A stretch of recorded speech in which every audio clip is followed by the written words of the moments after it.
Welcome in, Draft Nicks. It's time for another episode of Draft Nation. Make sure you go to draftnation.com today, create your free account, and stay up to date on everything your favorite teams are doing and trying to build out their organizations for a championship run. Doesn't matter what league, NBA, NHL, Major League Baseball, they're getting ready to kick off the hot stove season, or the NFL, which now is beyond the trade deadline, but headed down the stretch run. It's all there, draftnation.com. Speaking of the NFL and the stretch run, who better to bring in to give us a preview of the best rivalry in the NFL than Steelers beat reporter for the Pat McAfee show from his palatial Jefferson Hills estate? Look at that. Mark Kaboly with me here on Draft Nation. For those of you listening, you got to go to YouTube so you can see the piano in the background. It's a beautiful home you have there, Mark. The piano in the background. Do you often find yourself and the kids late at night just sort of with the fire roaring, tickling the ivories just a little bit? Yeah, every once in a while, I'm getting pretty good at the piano. So chopsticks, right? I'm way more advanced than that. I don't know how that piano got into the kitchen area there, but well, I mean, I know you're like I said, you like to. You're sitting around hanging out. You like to write some music in your spare time. I should have kept the other background on, right, Mac? Wait, no. What are you talking about? That's what background? That's yeah, you're right. What background? Yeah, that's. You have to understand. People will tend to believe what they see here, so I have to make it crystal clear that this is not my house. Sure, it is. You just moved into that nice new place out in Jefferson Hills, and you're right down the road from me now. Anyway, football to talk about. Let's talk Steelers Ravens. I've been having nightmares every night this week. I wake up in a cold sweat, Kaboly, wondering what Derrick Henry may or may not do to this Steelers defense, because we all get enamored with the fact that Lamar Jackson doesn't play well against the Steelers. And it's true. He doesn't. His track record against the Steelers is terrible. But I don't know if the Lamar Jackson version of the Ravens offense has ever come into Heinz Field. I'll never call it Acrisure Stadium because that name's dumb. Has ever come into Heinz Field with the kind of running attack they have to complement what Lamar does. No, one thing for sure is if you're waking up in a cold sweat thinking of that, you might need to go to the doctors if that's really. You think it could be something else? No, if that's keeping you up at night, you got bigger issues than. This is a chance to put the division in a stranglehold, Kaboly. I am worried about this game. It's huge. It's massive. People are selling tickets for thousands of dollars online. It's like a playoff game in the middle of November. Yeah, you can worry about it the 18 hours you're up. I don't know about dreaming about it and having nightmares, but I kid. I would say this is by far the best running attack that they have. The problem with Derrick Henry is he will almost lull you to sleep. And you've seen it a lot this year where he gets to 197, Yeah. So you have to be very cognizant of that, considering how the Steelers have allowed some bigger runs, the Tyrone Tracy, and maybe not last week to Eckler, but they've been known in their past and more recently of giving up some of the bigger runs here. But even playing off of that, you're going to have to pick and choose, I guess. I mean, before they said, we're taking Lamar out of the game. And if Gus Edwards is going to beat us, Gus Edwards is going to beat us. And which Gus Edwards was never going to do. Well, but Gus Edwards, they would put up some decent, when they did win, they put up some decent rushing numbers, is what I'm saying is. Right. So it could have a counter effect that if you have to take some eyes off of Lamar Jackson to put on Derrick Henry, that Lamar Jackson might go off more than he's historically did. So they find themselves in a very difficult situation here with this running game of Derrick Henry because he can be a game changer. Well, it seems to be the kind of running back too. Like you mentioned Tyrone Tracy as a one-off, but like the bigger, I don't want to say bruising, but the more physical backs who can run between the tackles a little bit seem to be the ones who have created more issues. Like you mentioned Eckler last weekend. Eckler's never going to be that dude.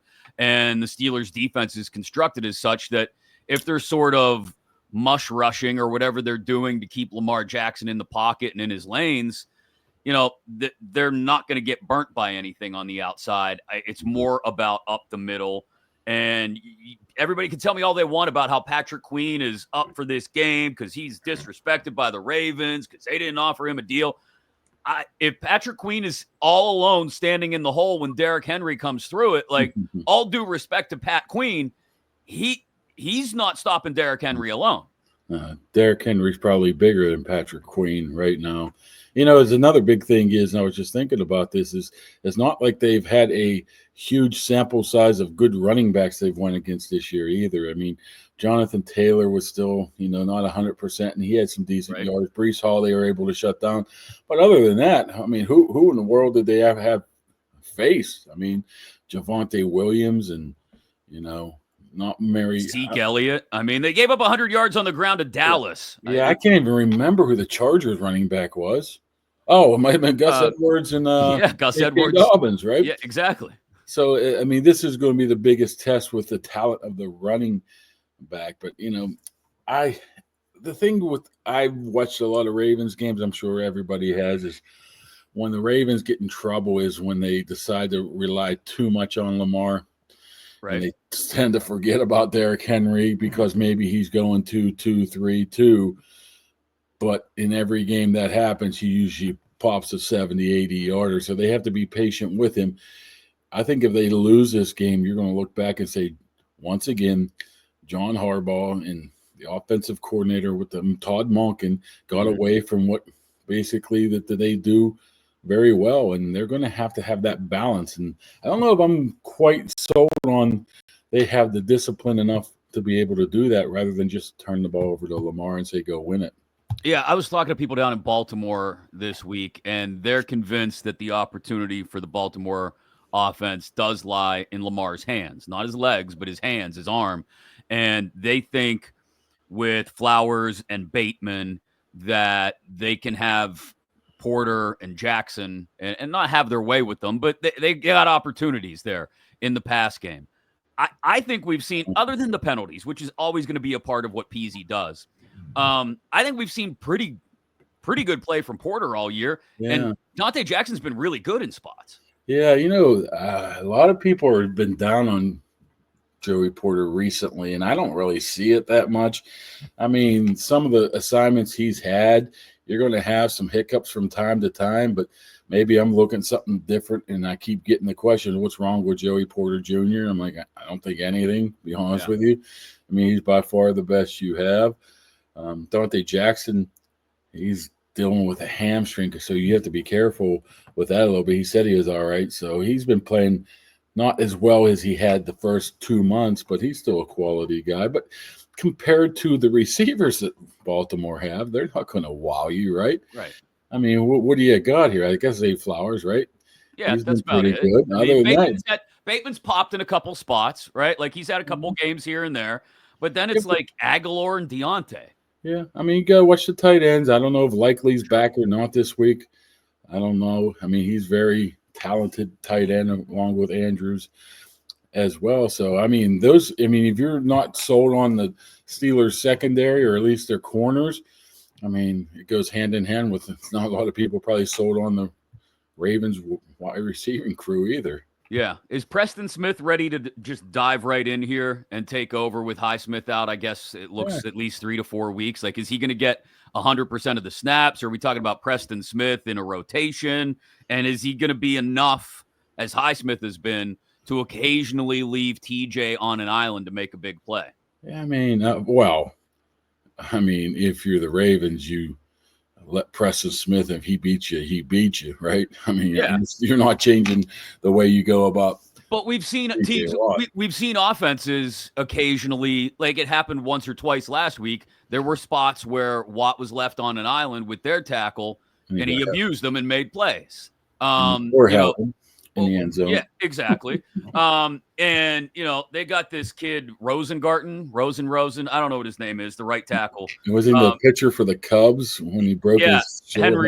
Henry. He's Henry's cousin, or maybe he's Henry's kid, because Rookie of the Year is now an old movie because we're old. But he's a second-round pick. He's a rookie, and he's all alone on the right side.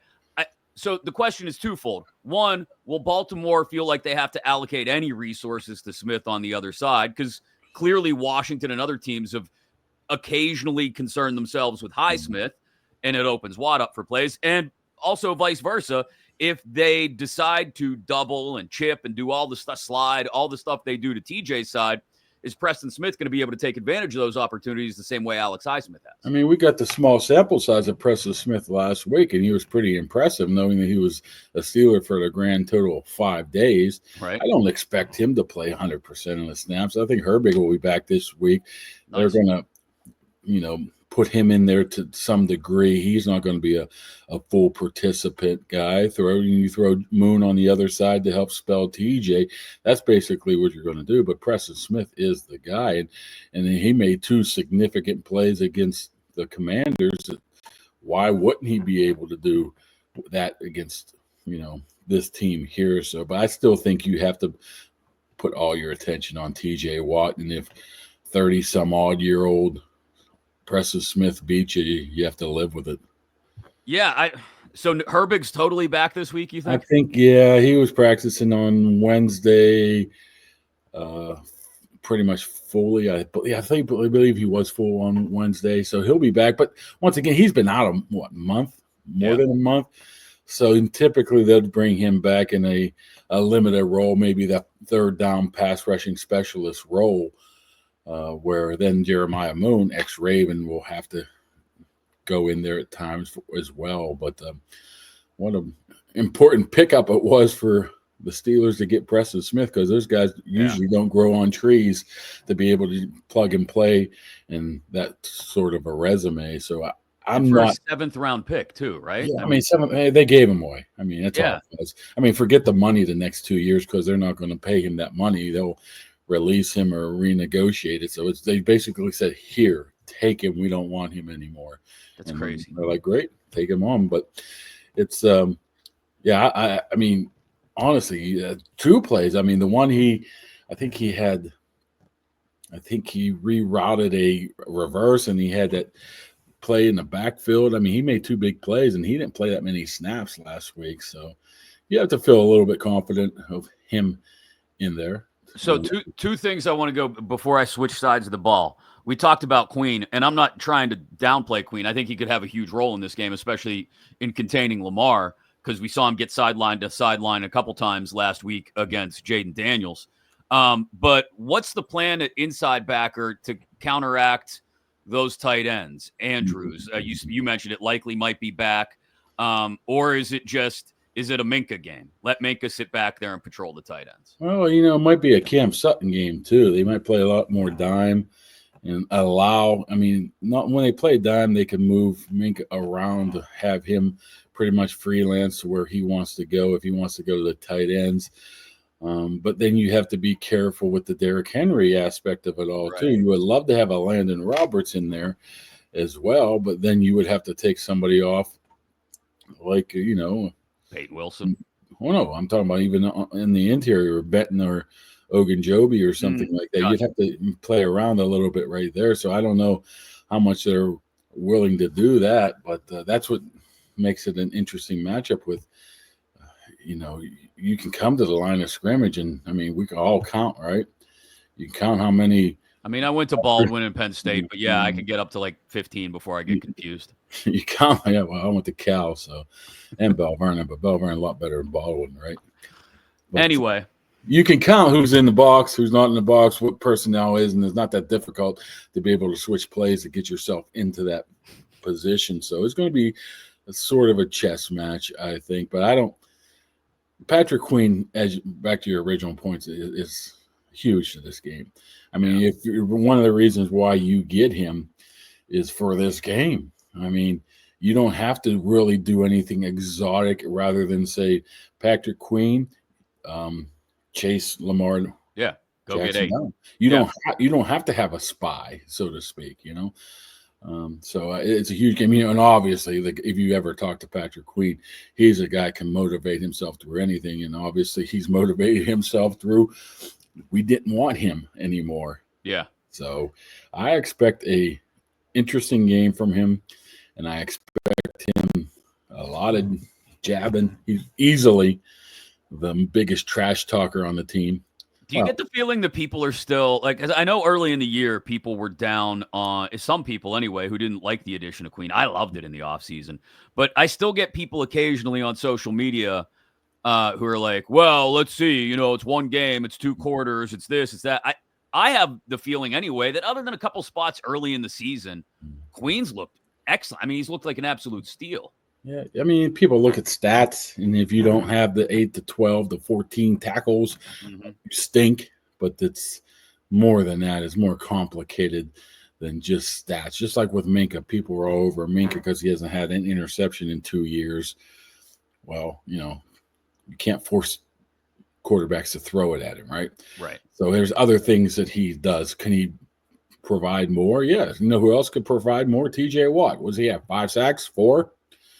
But, I'm sure that they wouldn't anybody would take TJ Watt right now. What I'm saying is there's other things that they do that can help the defense out, and I think that's one of the guys right there. Yeah, it's hard to get sacks when you're getting chipped, doubled, tripled, protection slid in your direction, held, all of that. Play after play after play. Which part isn't Bell Vernon one of those school districts that's like you're from one side of Bell Vernon or the other? Is there like a bad side of the tracks in Bell Vernon? Were you from there? No, I'm from the OG Bell Vernon, man. What happened in the 60s when they merged Bell Vernon and Ross Straver? You had the tough, hard-nosed people from Bell Vernon and the cake eaters from Ross Straver. Nobody has ever said the phrase "cake eaters from Ross Straver" in the history of the world until trust me, cake eaters from Ross Straver, and you just don't mesh, man. Even today, it's like, are you Ross Straver? Are you Bell Vernon? You talk to some of these old coots, man. They still complain that there's too much like gold in the uniforms because the gold was the Ross Straver color and not. Well, what about the fact that their field is the color of urine? Does that bother anybody? Probably, yes. It probably does, man. It's just how it is. North and South Baldwin. I guess I'm just assuming you guys don't get along. No, Upper St. Whitehall. Yeah, no, we always. But that's where you went to get the big candy bars on Halloween. Was you would go to Upper St. Whitehall. You'd come across. You'd have to cross 51. Got a little dicey. Here's another thing, and only people in the Mon Valley area would know this. There's a pizza joint, one in North Bell Vernon, where I grew up, one in Ross Straver. It's called Jake's. Okay. If you go to North Bell Vernon, you have to eat the North Bell Vernon one if you grew up there. And everybody in Ross Straver thinks the Ross Straver Jake's is the best, which is just ridiculous to me. Wait, is it that different? Yes. Yes. Is this like the 2 Fioris, the one in Peters and the one, the OG? It's not a bad. It's not a bad comparison right there, because once again, Peters is Peters and cake eaters, right? And the other one, you got to park on a cobblestone street to be able to get your pizza. So it's all about the water. It's like they say in New York about the pizza. It's all about the cobblestones of the cobblestone road. That's North Bell Vernon. Get me all fired up on this Ross Straver stuff. Huh? Well, I'm sorry. I just you mentioned Bell Vernon and you took shots at Baldwin, so we went down that Pleasant Hills and Jefferson Hills, they feud or no? Nah, it's not. Everybody out here, it's everybody gets along. Nah, come on. They do. I see some of these Facebook sites. They don't get along. You got to stay off the Facebook, Kaboly. What are you doing? Do not go to that TJ Uncensored page or whatever it's called. Stay off of that. It is bad news. Everybody there is named Karen. It is bad news. I was thinking, somehow I got pulled into that. I might have to get out of that. No. Unsubscribe, unfollow, block, all the things. We haven't talked about the offense at all. And this is the other thing when I was talking about the Baltimore people this week. They asked if Steeler fans are really all in on Russ. It feels like we're all in on Russ. Like, I'll own it. I thought Arthur Smith and Russell Wilson together was a terrible idea, and it was going to be 16 points a game, and I'm a big idiot. And that's okay. After 6 games, I thought it was stupid to replace Fields with Russ. Guess what? I'm a big idiot. I don't get paid the big money like Mike Tomlin does. And everything, all the buttons they have pushed have worked. Is there more reason to believe that at some point the button mashing will stop working, or do you think it continues to work into now the more difficult half of the schedule? Wow. You're right. Everything seems to be working, and I'm just wondering. I know for a fact Tomlin's a big Seinfeld fan, so I'm wondering if he's doing the George Costanza opposite. The opposite. Honestly, I mean, Wait, everything. are you serious that Tomlin likes Seinfeld? He's a Seinfeld guy. He's a Karate Kid guy too. Like Cobra Kai or just No, the movie? old school Karate Kid. I remember talking to him about that 15 years ago at not Sharky's, whatever that place Dino's? is. Dino's in Latrobe. Yeah. I'm a big fan of it. So but you've never asked him about Cobra Kai. I think I might have asked him about it, but he's been too busy to do stuff like that. I think more recently. I don't think he has. But I forget the whole point of the whole story. Oh, pushing the right buttons. Yeah, pushing buttons. He's pushing them all right, man. They all seem to be working no matter what he does. And not only of who he's playing, too, is, just how he's going about the roster, just how he's making sure everybody's 120% healthy before they come back from injury. I mean, Russell probably could have went a couple weeks before that, but they waited. Corey Trice is probably ready, but they're waiting. Herbig was ready last week. They're waiting. Matakevich was ready a couple weeks ago. They're waiting. So, and what happens is now you're heading to the back end of the stretch here. Mm-hmm. While everybody's losing players, the Steelers are gaining players and getting better across the board. So whatever he's doing is absolutely working. And the Steelers fans all sold on Russell. Yeah, I was thinking about this yesterday. I didn't wake up in any cold sweat or anything or thinking about this. But you're not worrying enough about it then. I wonder how many games of if Russell Wilson would stink before the Justin Fields calls would come. He at least bought himself 2 to 3 terrible games, I would assume. People are so much more reactionary now than they were when we were kids. I mean, like, if he had one, he would get one free pass, I think. If he had like one game where he threw 3 picks or a couple of picks and a strip sack, something where he's careless with the football, I think people would be like, I don't know. Justin's on the sideline throwing the ball. He looks ready, coach. Maybe get him a package. And then if there was a second consecutive bad Russ game, people would be all out. It would be back on the Fields bandwagon. I don't think people are sitting around giving Russ 3 or 4 weeks to figure it out if all of a sudden he gets the yips, which, by the way, he has looked rusty early in games. No pun intended. Yeah. I don't know what that is. Like, that happened a lot late in Roethlisberger's career, too, where, like, he would get off to these slow starts. The Mack effect, huh? Yeah, maybe that was it. But, like, they wouldn't – I'd like to see them, and Arthur seems a little more keen to this than Canada ever was. Lean into the run game early. Even if you don't think you're going to go anywhere with it necessarily, like you're not planning on piecing together a 12-play, 75-yard drive, lean into the run game a little bit more early and give Russ time to shake the rust off.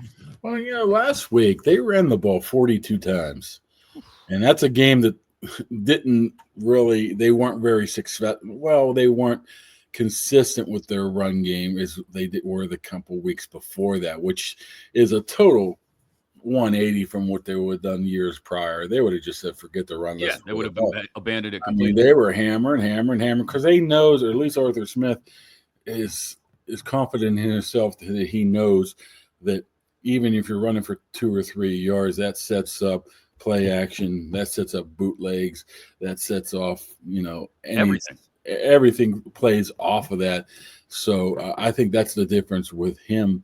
I think last week, if this was anywhere, because they did get off to a rough start. I mean, Russ was only 14 of 28, I believe. Yeah. And that's, obviously that's not very good completion percentage, but he hits a couple of those deep balls and makes you all forget about that. But I just think I don't know what the early, but that early issues, that's just not a Russ thing too. That's been a season thing. Yeah. They've struggled early in games, virtually every single game, maybe every single game this year. So maybe it goes beyond the quarterback. Maybe it is the script. Maybe it is something, but it's worked. I think that's the weird part is, like, more often than not, it's worked, right? Like, the offense comes around in the second half, and because everybody's had a chance to touch the ball early on, they've done a good job of spreading it out. Like, everybody feels involved in the offense, and then they come out in the second half, and they're like, okay, we know what's working and what's not working. Let's pump it to George. Let's pump it to Muth. Let's turn around and hand it off another 15 times, whatever it may be. That's so I give credit to Arthur Smith. Again, I thought it was a terrible hire, and the guy's making me look dumber by the day. But, he's spreading it out early, getting a feel for what's working, and then making the adjustments that are necessary. You sacrifice a couple of those drives early to help you out later.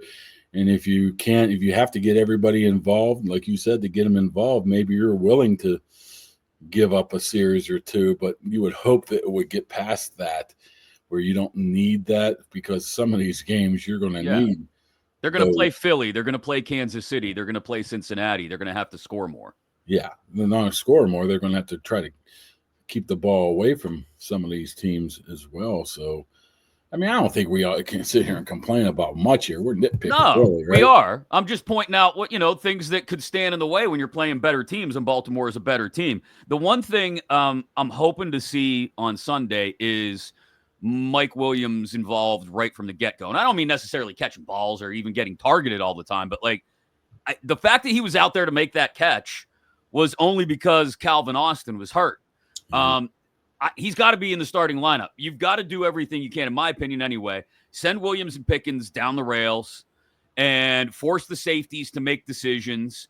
And who knows if Kyle Hamilton's even going to be playing in this game. He'd be up in the box more often than not anyway. But still, point remains, open up the middle of the field for the tight ends. Open it up for Muth. Open it up for – I said Muth. It's not Muth. It's Fryer Muth, but it's Muth. That was stupid of me. Open it up for Darnell Washington. All these guys in the middle who, if you get them the ball in a little bit of space, you're picking up 7, 8, 9 yards a completion. Yeah.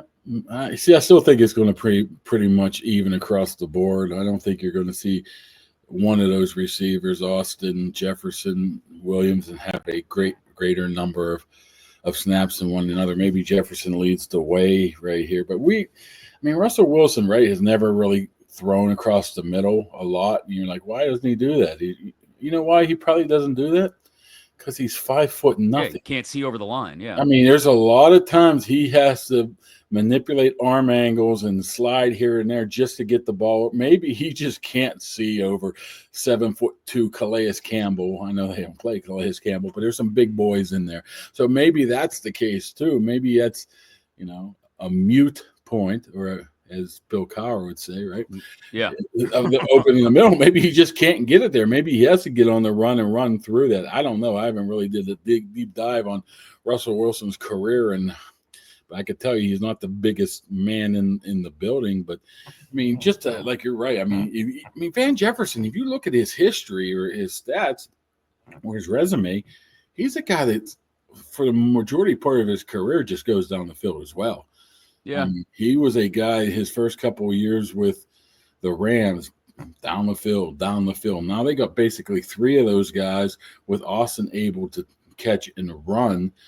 So they're almost interchangeable to a point, but you got to love what you see from Mike Williams off of one play. Yeah, you have to get him out there. I just don't know how that's going to be divvied up. He's only been here a week now. I mean, you got to be play specific with him probably still. Hey, Mike, we got 4 plays, 4 routes we want you to run. We like to call that like the Lima Swede routes or the Martavis route. You got these 4. Wow, what a comparison. Martavis had, I think, 1 route his rookie year, and he pretty much was dominant doing it. Yeah, if it works, keep it going. Deep, right? If Mike Williams running corner routes is the answer, then just have Mike Williams run corner routes and just have Russ throw moon balls. Because that's even when he was off target early against Washington. I hate that word, moonball. Moonball? Why do you hate moonball? I just hate it. I don't know. Is it because you have flashbacks to Warren Moon and the Houston Oilers tormenting the Steelers of our youth? By the way, you said something right before this. You said, well, the Ravens are the better team. Are they the better team, or do they got the better 2 players? I don't remember saying the Ravens were the better team. You said that right before going into your Mike Williams diatribe. Did I? I don't know about that. I think you might be gaslighting me. That's a word I don't like because I don't understand what it means totally. It's like it just got made up a couple years ago. So no, the Ravens have the better, let's put it this way. At 2 very important positions, the Ravens have the better talent, right? Like That's indisputable, I think. Yeah. So as football increasingly becomes, and it's always going to be the ultimate team game. I'm doing air quotes with my fingers if you're not watching the video. The ultimate team game. But like as football gets more and more individualized around quarterbacks and skill position players, like that's more and more important. Look at Mahomes and Kelsey. Look at Josh Allen and any other human with a pair of hands who can catch a ball. Look at Burrow and Chase. Look at Lamar and whether it's Andrews or Henry, like they've got the more talented guys at those positions, and it could be enough to win games sometimes. So yeah, maybe they're not the better team overall, but they've got the better talent at the most important positions. Well, I think that's undisputable that they do have a better quarterback, better running back. But other than edge rusher, because I don't see them putting the kind of pressure on Russ that forces him into the mistakes that they need to force him into this week. I mean, I haven't seen many mistakes from Russ. I mean, even his pick last week was a 55-yard punt, right? Yeah. So even to that degree, it was not bad at all. So, I mean, he's been a little bit inaccurate from time to time early in games where it's like, where are you throwing this to? But I'm not really too concerned about that right now. But I tell you what, man, these final, what are we at, 8 games? Yeah. I'm not quite sold on a team that's had a chance to go deep in the playoffs. I need to see these next, 2 games in a span of 4 days. Then I think that will go a long way in telling us what this team's really about. You're worried about the Cleveland game? Yes, I am. I'm very worried about the Cleveland game. Why? Cleveland, short week up there, struggling, lost the DTR last week. Cleveland coming, I think they're in New Orleans this week, right? I think probably will win this one. Probably be, pumped up. Jameis not playing, playing decent. Still, you go to Cleveland, anything can happen. My best cliche, anything can happen. Throw out the records when these two teams get together. That's what Kaboly says. But here's Demashek there. Dave, that's not true. You don't sound like that. But I just look at the 8 games in whole, not to get too deep into the back half of the season here, but like I look at the 8 games as a whole and say, okay, split your division games.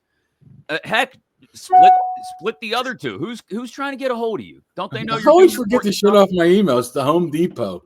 They said my bills due.